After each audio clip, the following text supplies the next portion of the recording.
Click the bell icon to get latest videos from Ekeeda.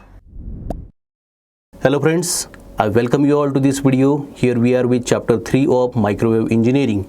So in this chapter we have gone through the understanding of cylindrical magnetron, linear magnetron, coaxial magnetron, voltage tunable magnetron, and in the previous video inverted coaxial magnetron. So with the understanding of this specified magnetron, we are going to solve a simple problem. So let us have the problem statement.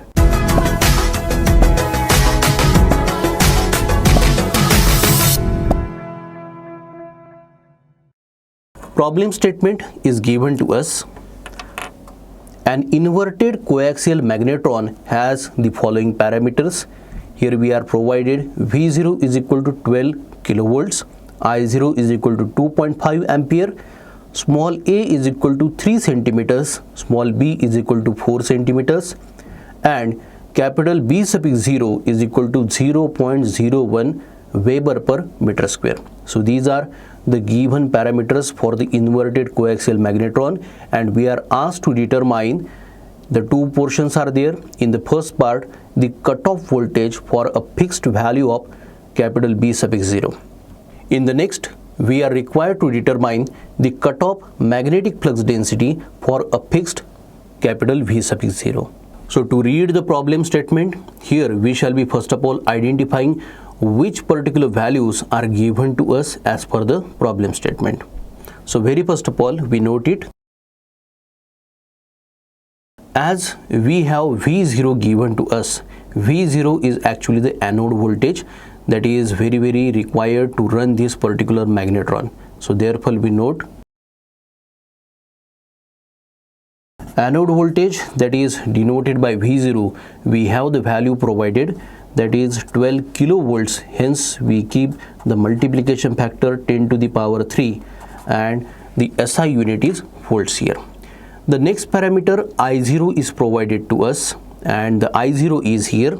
So the next parameter I0 is given to us. As we have the anode potential, if that potential is applied to the device here, so it will be producing the cathode current, that is denoted here. So here we mention cathode current I0, and the value is provided 2.5 amperes. So no need to get it converted to the MKS or SI system of units. The next parameter available to us, here we have small a. So small a, as you have seen the structural diagram for the inverted coaxial magnetron, is actually the radius of the anode electrode. So here we note anode radius, and the value small a is equal to 3 centimeters. Hence we keep 3 into 10 raised to power minus 2 meters. Similarly, we have another value of length here, that is denoted by small b. So small b, as we have the another electrode in this magnetron device, that is cathode, it is the dimension for radius of the cathode electrode. So here we note cathode radius, and that value b is equal to, we have 4 centimeter, that is 4 into 10 raised to power minus 2 meters here. Along with the denotation of capital B suffix 0, we have the value. So as this particular device is from the family of microwave crossfelt tubes where the magnetic field is present, so capital B suffix 0 denotes the magnetic flux density in terms of Webers per meter. So here we mention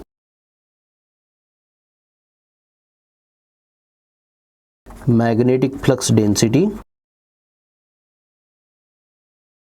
and it is capital B0 given as 0.01 Weber per meter square, which itself is the SI system of unit here.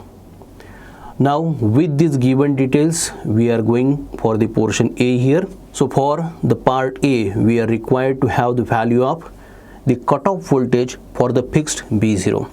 So as previously for the magnetron, we have gone through the derivation with respect to the Hull's cutoff potential. So the potential value we are required to determine here. So therefore the potential value for the fixed value of magnetic flux density we have with the help of formula.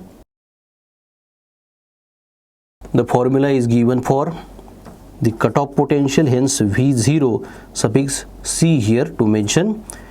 It is given by E divided by 8 times M, capital B0 squared, small a also squared. In the bracket we have 1 minus B square upon A square, bracket is squared here. So here we have small e to be the charge of the electron that is running from cathode to the anode. M is mass of the electron. B0 magnetic flux density already we have noted in the given details. A and B are the radii values for the corresponding electrodes here. So here we can substitute the values. For E by M we can directly put the ratio value. So this will be 1 upon 8 into E by M. We can substitute the constant value 1.759 into 10 raised to the power 11.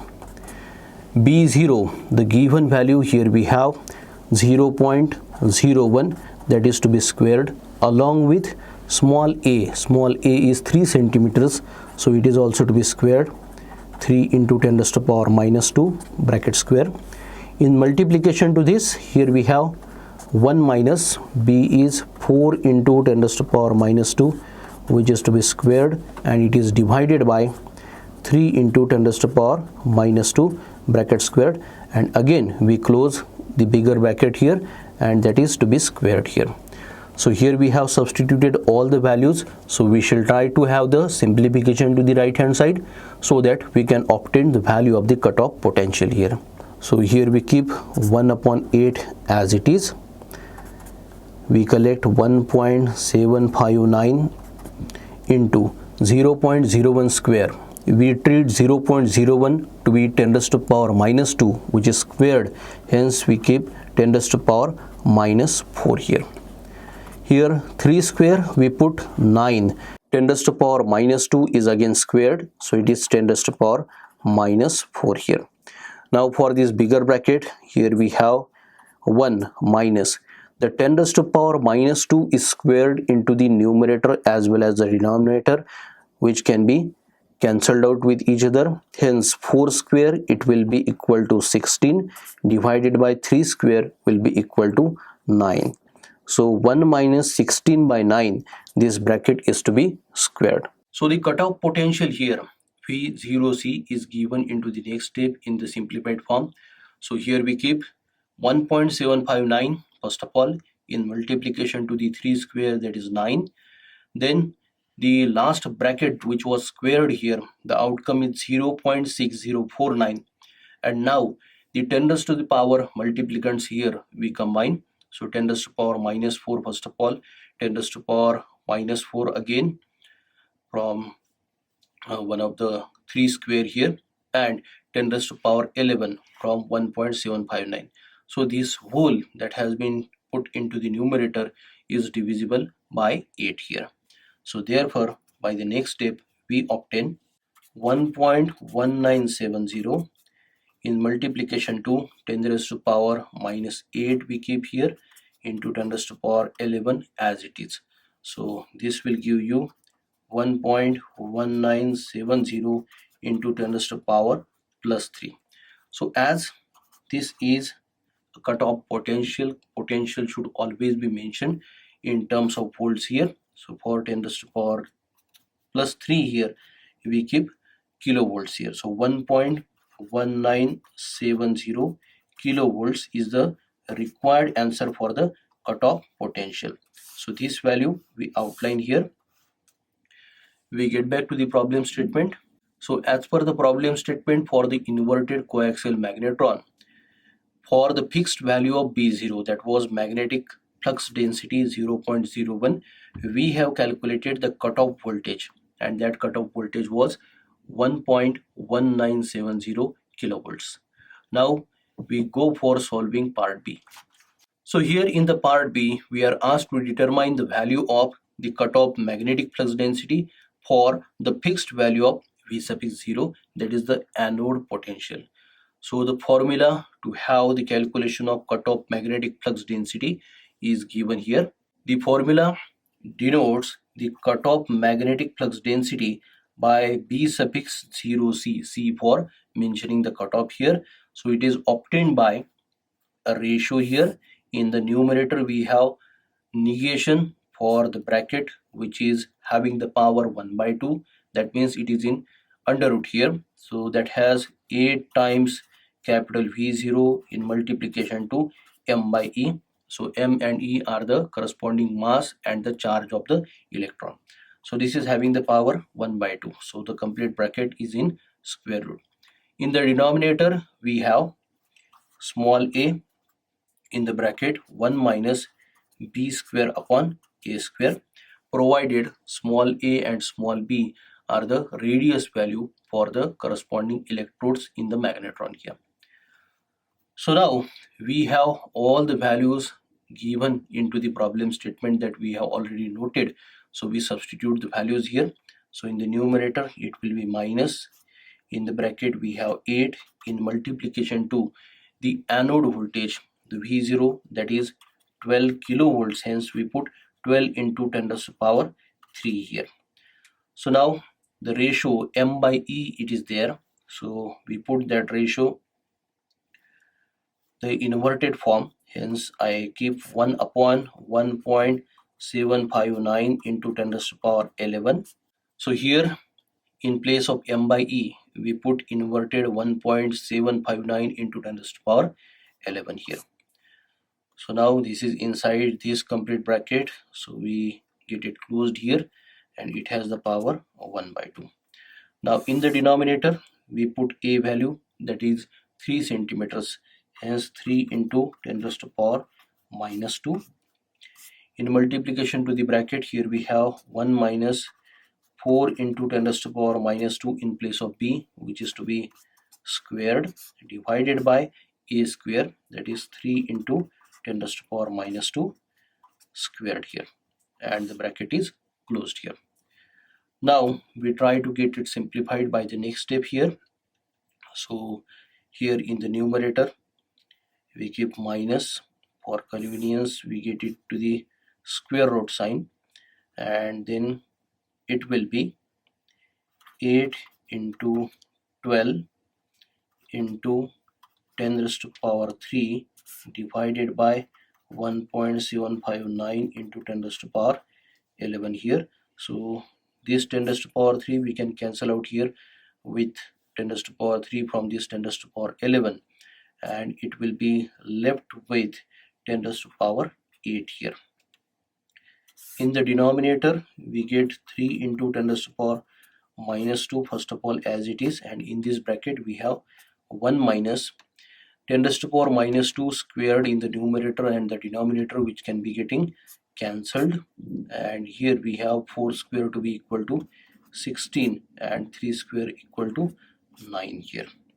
So we have simplified it, and by the next step we here simplify the numerator here. So the square root of 54.5764 into 10 raised to power minus 8, we get it to minus, first of all it will be 7.3875 into 10 raised to power minus 4 divided by, here we have 3 into 10 raised to power minus 2 as it is, in multiplication to minus 0.7777. So the negative sign can be cancelled out from the numerator and the denominator, and finally we obtain the simplified calculation here. It will be 3.1663 into 10 raised to power minus 2. 10 raised to power minus 2 multiplicand we absorb in the value here, and we put it to equal 0.0316 here. So as this is the cutoff magnetic flux density is always measured in terms of Weber per meter square here. So I outline this answer. So with this answer we are finished with part B of the problem statement here. Part A is also covered here. In the next lecture we shall be addressing frequency agile magnetron, a family member of microwave crossfield tubes here. So I hope you are definitely benefited by the problems we practice here. For more information like this on micro engineering and another subjects, you can subscribe to Ekeeda channel. Thank you.